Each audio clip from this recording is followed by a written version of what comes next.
A No More Stinky Monkeys.com production.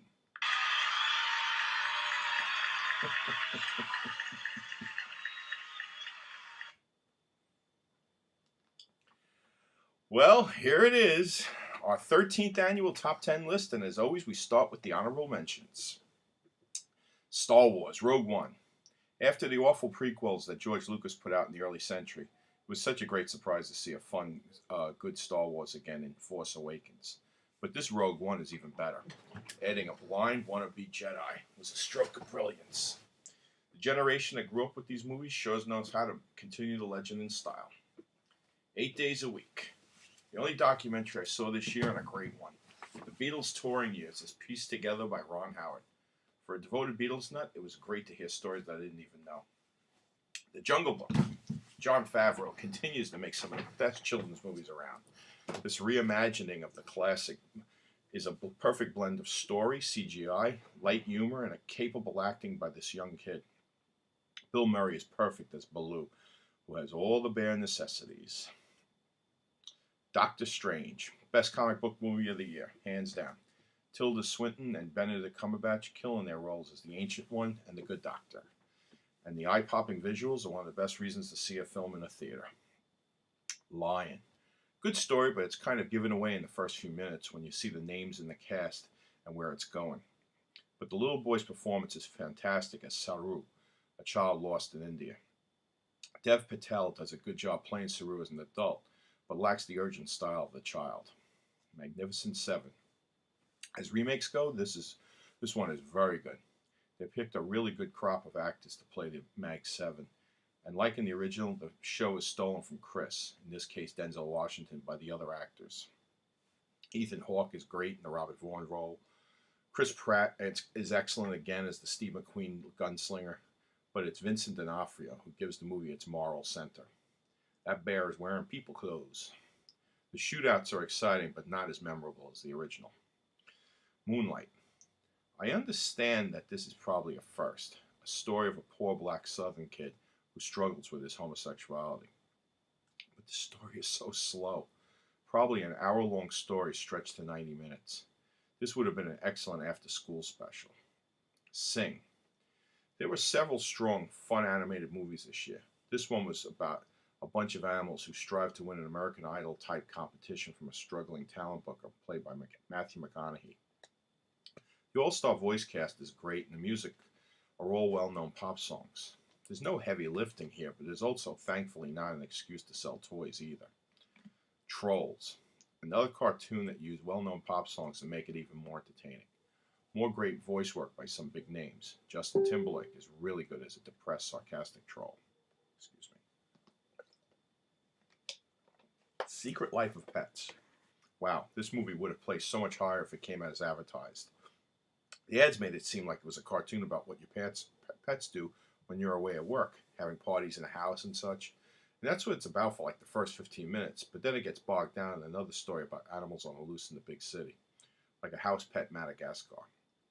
It's disappointing, and Kevin Hart has a key role as a bad bunny, and again is not funny. Okay, here we go. Here's the top 10. Number 10, Jackie.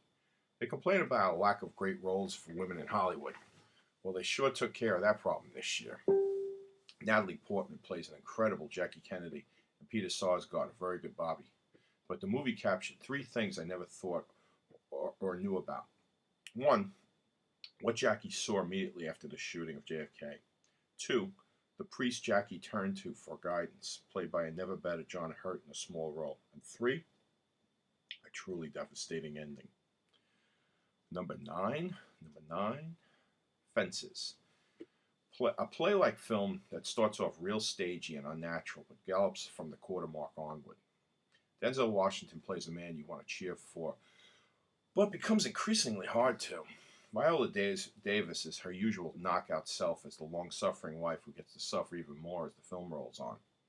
Kind of a background player in the first half, it's her second half performance that really elevates the film. Maybe I'm just getting too used to Denzel and starting to see how many levels he really has, but Viola's performance feels more lived in. Number 8, La La Land. I like this movie very much. I like the energy and the songs are great. A very unusual musical with really good original songs. I think Emma Stone was very strong as the female lead, and Ryan Gosling seems to be amazing at everything he does. Was that really him playing piano? Wow. But I'd say 95% of all musicals are built around a love story. Sometimes a classic love story that people remember for the rest of their lives. This film wanted to have that, but I just didn't care if Stone and Gosling got together. I didn't see anything between them that would make me root for them to stay together, which makes the whole souffle kind of fall flat. Danny and Sandy, they are not. Number 7, Sing Street, Irish movie made by the maker of Once. I only saw it because my cousin's son has a tiny part in it, but my God, what a great inspired musical. Kind of like a sequel in spirit to The Commitments. A kid in Ireland who loves music, he's about 15 years old, goes to an all-boy Catholic school in the rough part of town in the mid-80s and starts a band. His muse is this tough, pretty older girl who lives across the street from the school. He and his mates write songs that are inspired by the British pop wave at the time. Bands like The Cure, Duran Duran, and Thompson Twins are paid homage to in musical styles and fashion. I love the energy of this film so much. It was one of my favorite feel-good movies of the year. Number 6, Finding Dory. I was nervous about a sequel to the classic Finding Nemo. Was it just a money grab? That story was finished. Why revisit it? But Pixar did make 2 classic sequels that were better than the original, Toy Story 2 and 3. Is Dory better than Nemo? No. In fact, the first half of the movie is a bit shaky with a lot of clunkers for jokes. But once Nemo and his father skip across those fountains to make it back to another body of water, the movie gets an energy boost and has one of the best endings ever for a Pixar film. Thrills and laughter down the finish line will steal your breath away.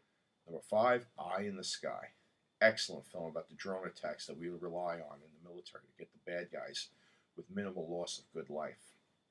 While people sit in air-conditioned rooms thousands of miles away, innocent people's lives hang in the balance between leaders with different agendas. More great acting, but Helen Mirren is especially good as the colonel who wants to get her terrorists and damn the cost. Number 4, Manchester on the Sea. We start out the movie with an unexpected death and the story only gets more grim.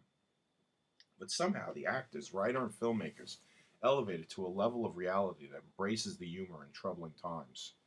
Just when you think it's going to be too hard to watch, a moment comes along to lift you up and tell you that life goes on. How many minutes does it take for Michelle Williams to break your heart? Probably less time than it does to make an egg. For the first 11 months of the year, pickings were slim, but this December some real winners came through. Like number 3, Hidden Figures. So entertaining. The most joyous film of the year.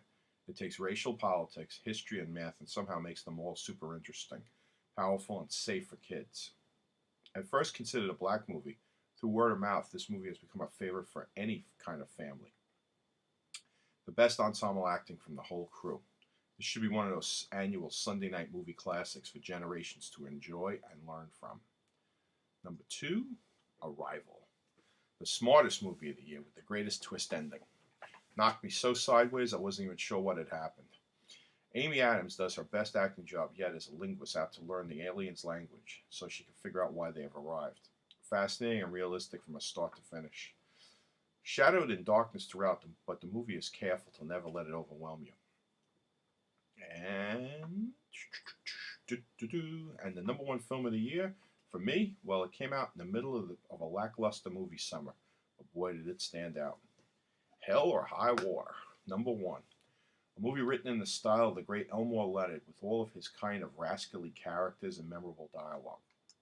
Jeff Bridges has a wonderful time eating up the scenery as the Rooster Cogburn-like Texas Ranger out to get these 2 smart but small-time bank robbers. But equally as good is Ben Foster as one of the 2 brother bank robbers. Every time he opens his mouth, something unexpectedly wise or usually very funny comes out. A modern-day Western with a killer ending. Every character in this movie, big and small, paints this film in such tremendous colors. Enjoy the Oscars from the Freditor.